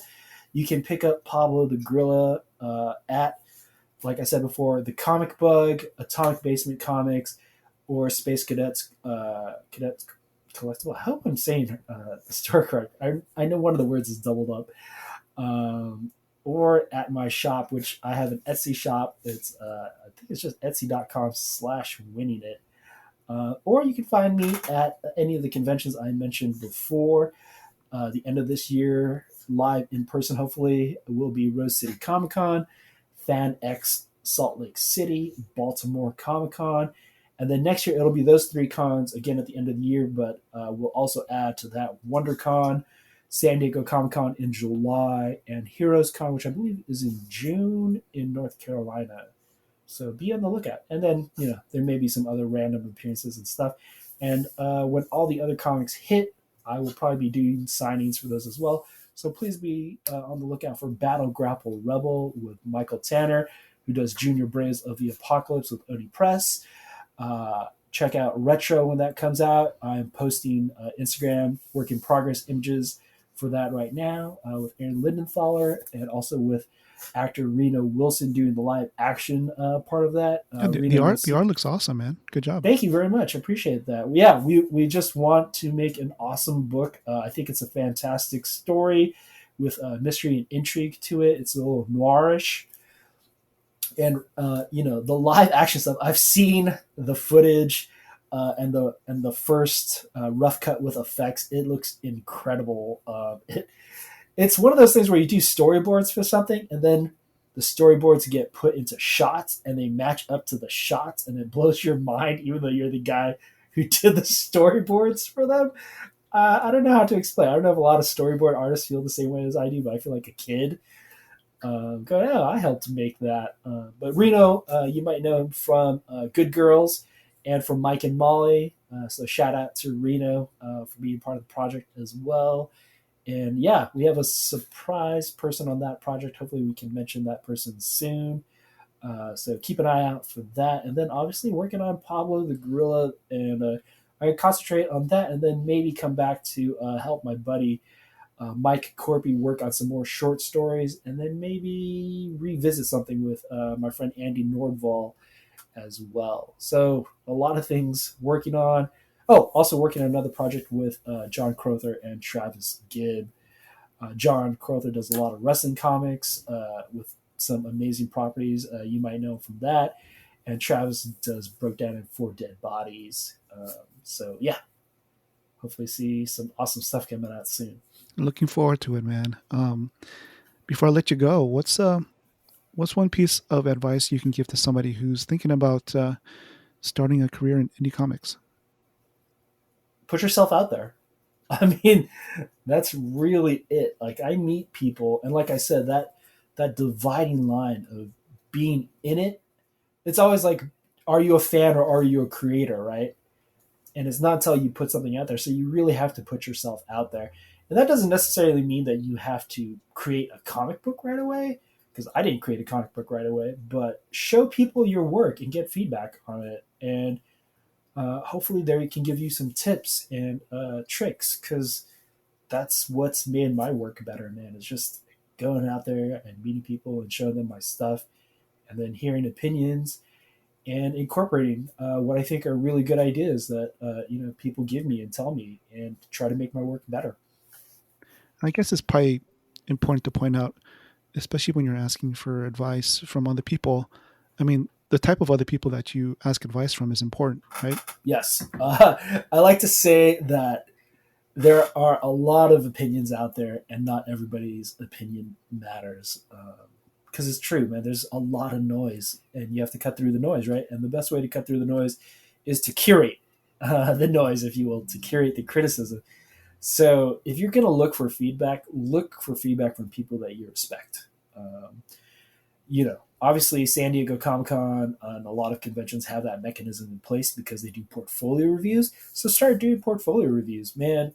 Like for a lot of the years that I've been attending Comic Con, most of that was just sitting in sales pavilion. I didn't get to enjoy Comic Con like as a fan. I was there just getting portfolio reviews because for me, like I want to get better at what I do. I want to improve upon my craft and my skill set, and I'm still doing that. There's still so much to learn, and I'm an older guy. Like I'm not in my 20s, right? Like uh, I spent my 20s like doing other work, and just happened to decide that this is something that I love so much that I need to be doing it and pursue this dream. So coming back to it, that's who I'm now competing against.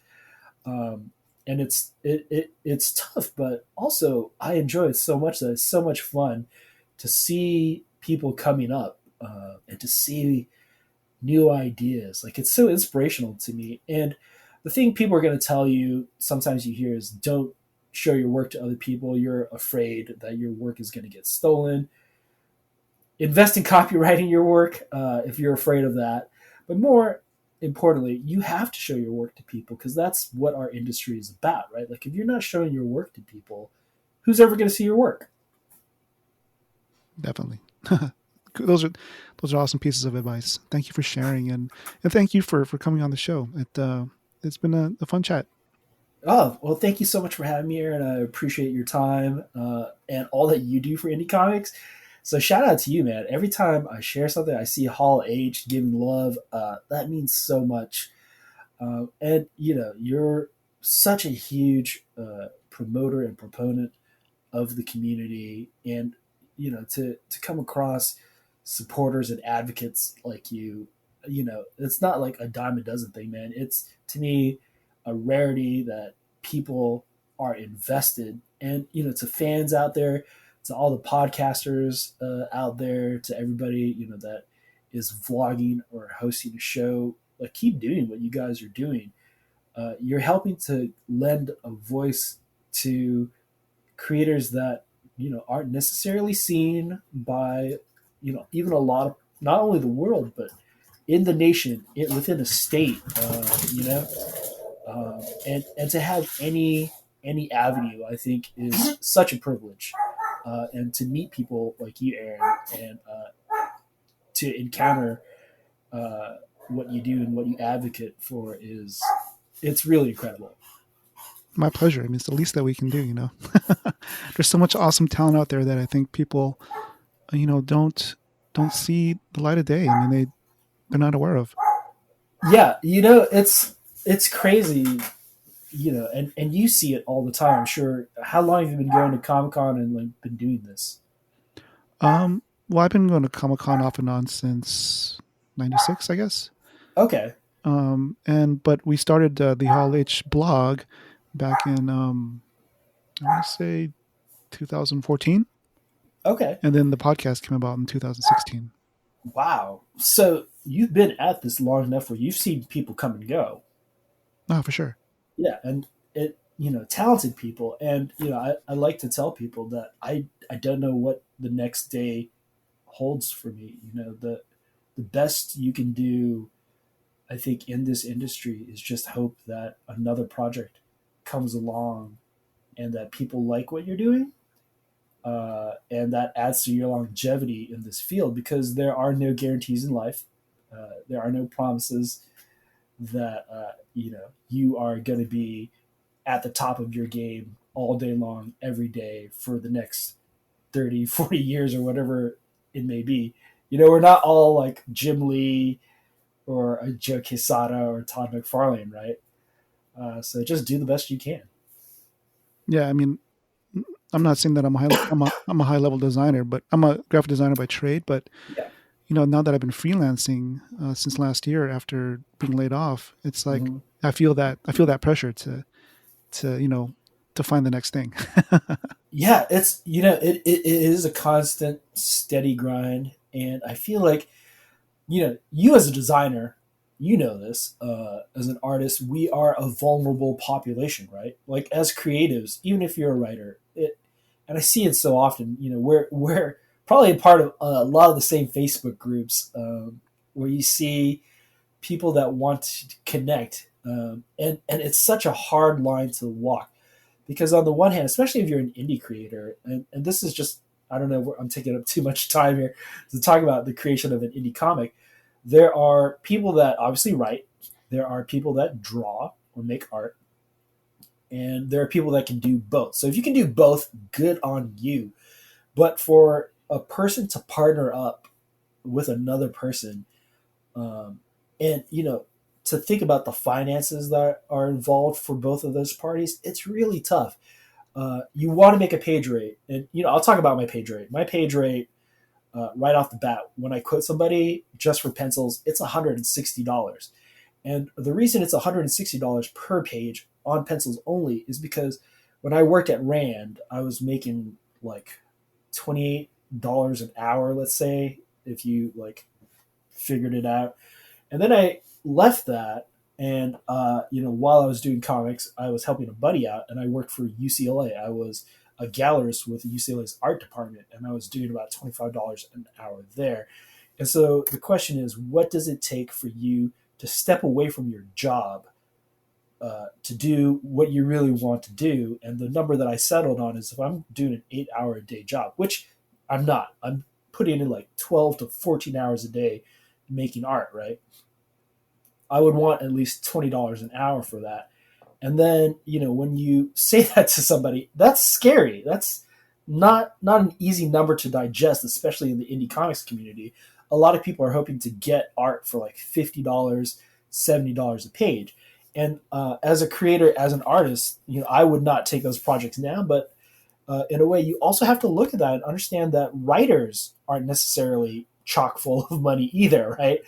So they're trying to do what they can do to appease their financial standing, to put their story out. So if you're a writer and if you're an artist, I just want to say, especially if you're trying to come up in this business, look out for your other creative, right? So artists look out for your writers, writers look out for your artists. Agree upon a number, put it in writing. Please, like, handshake on that and just get it in writing.